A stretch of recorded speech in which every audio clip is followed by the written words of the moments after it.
Hello, I am FIDE Master Corey Russell, and I recently played in the Oregon Challengers Invitational, which is basically players ranked 9 through 16 in the state play each other, a round robin, and whoever gets a high score is seeded into the 2024 Oregon Closed. Um, the God happened to bless me with that, and I did get first with 5.5 out of 7. And the following is, I think, probably the most interesting game I played in this tournament. I am white against David Murray, and I've been told he's been playing really good lately. So let's go ahead and get to the game. This is the Saragossa opening.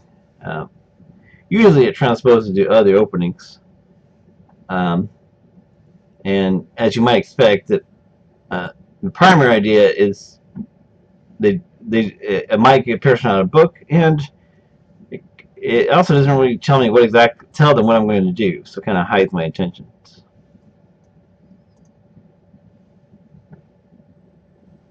So both sides get developed here.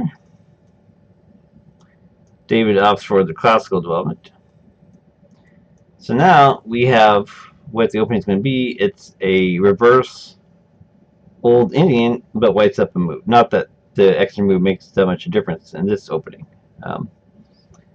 And so basically, now the Old Indian is a humble opening. Black should be able to get a slight advantage pretty easily. However, one big advantage from my point of view, though, is that it's very hard for black to force a draw. Like, you can't just trade off all my pieces easily. And this is, of course, a big advantage for me since I'm playing a lower ranked player. David's about 2,000. So, and I'm, a FIDE master. So, in other words, we're basically on an even playing field, which is exactly what I wanted. We can just play chess, and opening theory won't be an issue with this opening. So, anyways, on to the battle here. Okay, so now we both develop and we castle quickly. So he's playing pretty classically so far. So now it's time to take a spawn. This is a good defense. So I do a4. So by playing a4, I basically made an artificial outpost. c4 is not really an outpost since I could be kicked by b5, but with a4 protects the knight, so it now becomes one. It's a very common idea and it's very useful in many situations. He develops. I'd like to have his light square bishop. He says no. Okay, I'll take his other bishop. Retreat, and of course I don't want to go to h4 because he can like, for example, if he just like at some point hg5, and then my bishop just has no scope. So another thing too is I want to keep an eye on f4 in case the knight goes there. Bishop d2. That's a pretty reasonable move. I want to get off the file just to prevent any tricks. A little surprised by this, but I was happy to see that because now I have a5. So I'm fixing his pawns. Potentially, at some point, his c pawn might be a target, which it was later. So I want my queen to a4, but there's potential tactics based on my loose bishop and d2, so I need to protect that. That's a good move. Idea of this is possibly queen a3.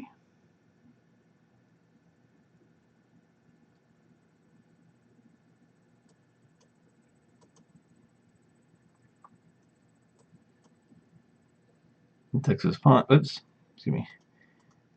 He actually played rook d8. Checks his pawn. So this is an interesting idea. Basically, my idea was d4, and my pieces just explode. So that would have been fun. So here, and I also had a little trap which he actually fell for. Now if I take the bishop, he can take, and then he's doing fine here. In fact, he's doing great. He'll have no problems at all. His knight can go to g6, e5. He can trade rooks and go to queen file the G file with the queen. Basically, black's doing fine. However, white has a much better move. That's bishop G5. And there's a little trap in it. For example, if he takes this, black will lose. Hits the queen.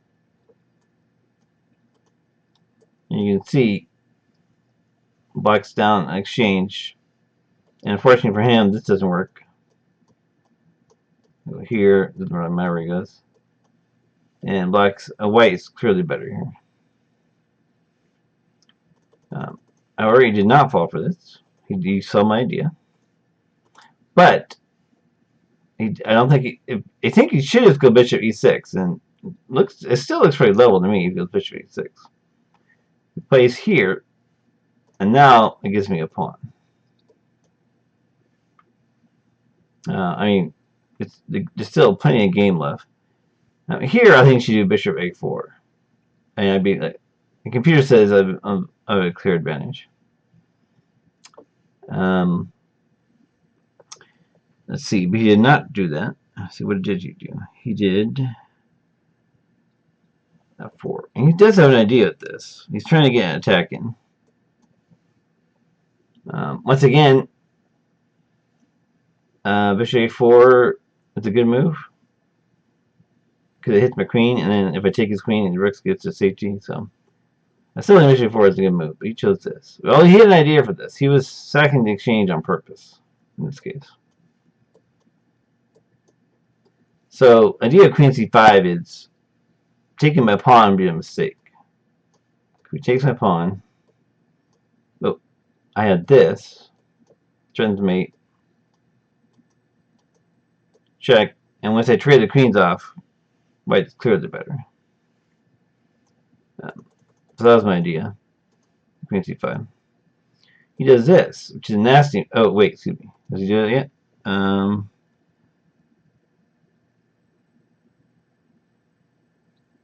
He does, pardon me. Oh, that's right, he does this. That's a pretty nasty move because it threatens like knight f4, knight h4.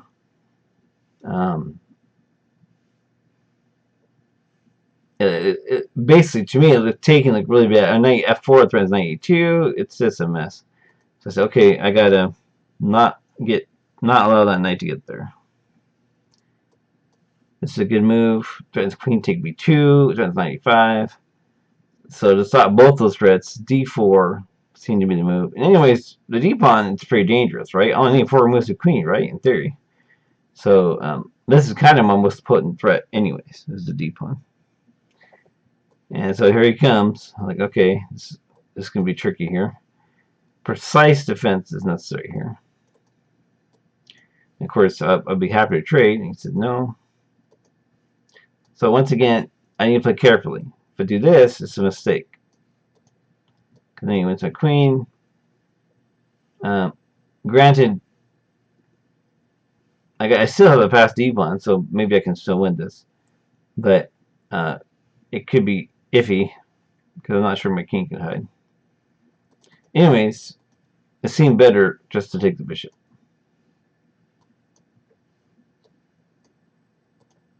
Check. Alright, Forrest, run. Run. And of course he checks me all over the place, but that's okay. I'm running to the queen side. That's my plan. And of course not here, right? Because he takes my rook, so not that. So I keep my running. Now he realizes things aren't so clear here. He tries open lines, get my pawn going. And here I did, well, the move's okay. The best move is this, actually.